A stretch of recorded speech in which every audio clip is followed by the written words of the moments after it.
Good morning mga commander. Wala nga tayong pasok kaya no.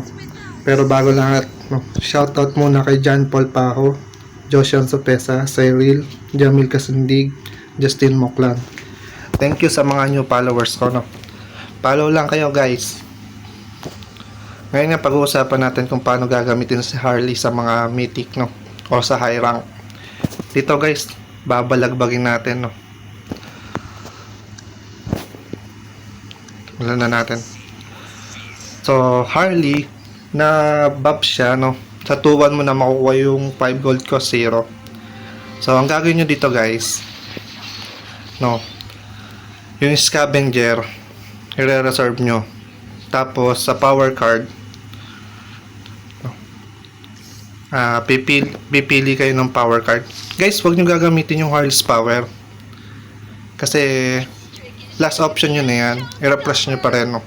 Dito nakuha natin yung Alice. Alam naman natin yung passive ng Alice. Kapag ginamit mo siya, magkakaroon siya ng extra copies.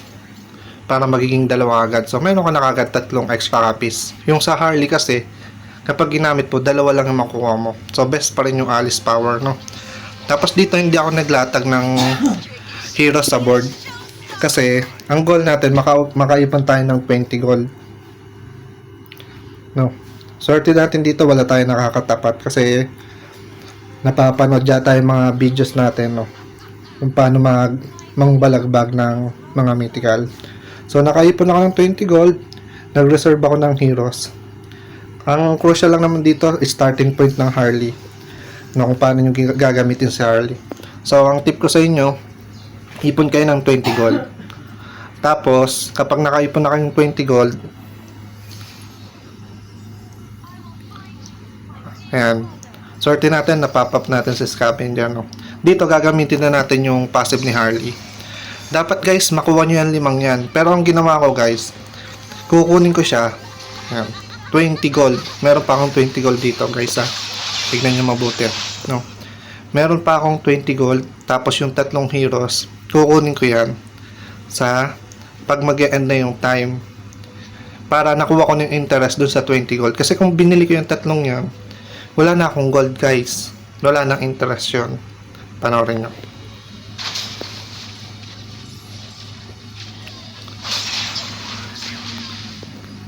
Sakto yan 3 slot.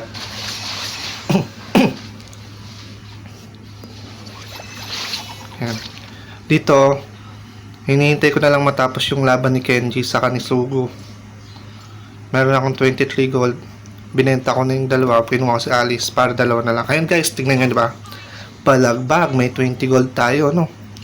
Kung hindi ka marunong dumiskarte, bibilin mo agad yung 5 yan, no? Maubos yung gold mo doon guys. Madedelay ka na sa lineup. So, yun yung pinaka-crucial step. Tapos dito, 2 muna yung sinalang ko, no? Kasi kailangan ko si scavenger at yung Beyond the Clouds that enhance the hero of edit, no? Ngayon guys, kapag meron na kayo ditong meron na kayo ditong lineup, huwag nyo munang gamitin yung Alice power sa lahat. Huwag kayo magmadali. Dito ginamit ko siya sa edit kasi siya yung magiging main heroes ko. Main hero pala, no? After nan guys, madali na yung mga susunod dito guys, eh. Pag nag-level up ako, no, nilalapag ko na yung mga 5 gold cost heroes ko.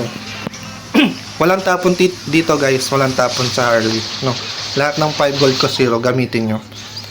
Yung 4 gold cost hero kasi, kapag kinuha nyo yung passive ni Harley, pwede rin naman yun guys.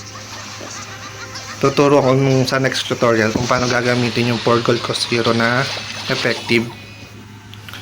Dito Alice power tayo, kaya panay 5 gold cost hero. So, ang next goal mo na lang dito, mag-level up ka, no? Mag-level 10 ka kagad. Kasi ang core heroes mo dito ay mga 5 gold cost hero. Dito nakakuha tayo sa fate box ng crystal, defender crystal.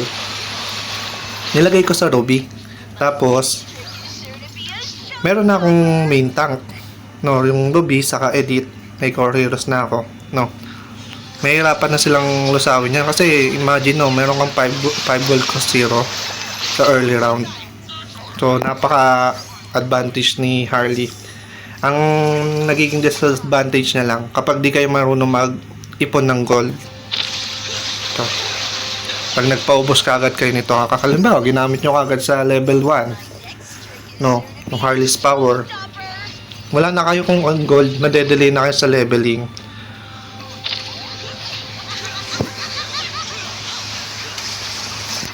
Yan.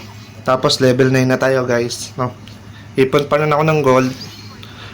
Refresh ng konti, hanap ng pwedeng i-partner na 4 gold ko 0. Dito, ayan, hindi ko pala napakita, no. Nakakuha kasi ako ng 2 link. Ginamit ko na rin sa link. At least meron ako isang 2-star gold ko 0. Tapos ang goal ko lang naman dyan, sa pagdating sa late game, papa-level, papa-3-star ko, no. Yung mga 5 gold ko 0. Dito wala tayong choke kasi hindi naman ako nag-scavenger na Karina. Okay lang yan guys. From time to time, no, magbabago tayo ng lineup. Tapos kapag nakakuha tayo ng Leslie guys, tatry natin siyang maging Mystic Meow. Kasi imagine, no, meron kang different synergies na activated. Kasi hindi naman magkakakonect yung mga 5 gold ko 0 set. Para lang yung mag-connect, gagamit ka ng Mystic Meow. Dito Panay Crystal yung kinuha ko. Since meron naman ako nito, Benedetta. Tapos kumuha ko ng Roger. Ito yung magiging 4 gold ko 0 ko. No. Na main. Kailangan meron ka lang isang 4 gold ko 0. No. Para at least kung di mo mapat-listar yung 5 gold ko 0, may backup plan ka. Dito nga, pinapa 2-star ko na lahat. Sigurado to guys, pasok to lagi sa top 4 pag in-spam nyo yung Harley. Kung nagpapa points lang kayo, ako kasi ang hinahabol ko lang dito mambalagbag, no, makapagpa-3-star ng 5 gold ko 0. Iba-iba naman tayo ng gameplay no. Kung gusto nyo din magpa-top global na Harley ngayon, madali lang to guys. Magta-top global kayo ng Harley. Spam nyo lang.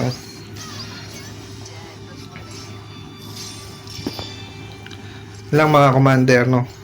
Balagbag. Walang nakabawas sa atin dito guys, no. Solid lineup natin Kahit makapagpa-3-star sila ng 4 gold cost heroes, kaya yan kaya ng edit ng may perfect na Beyond the Clouds.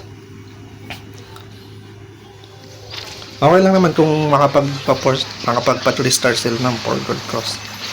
Yun lang guys.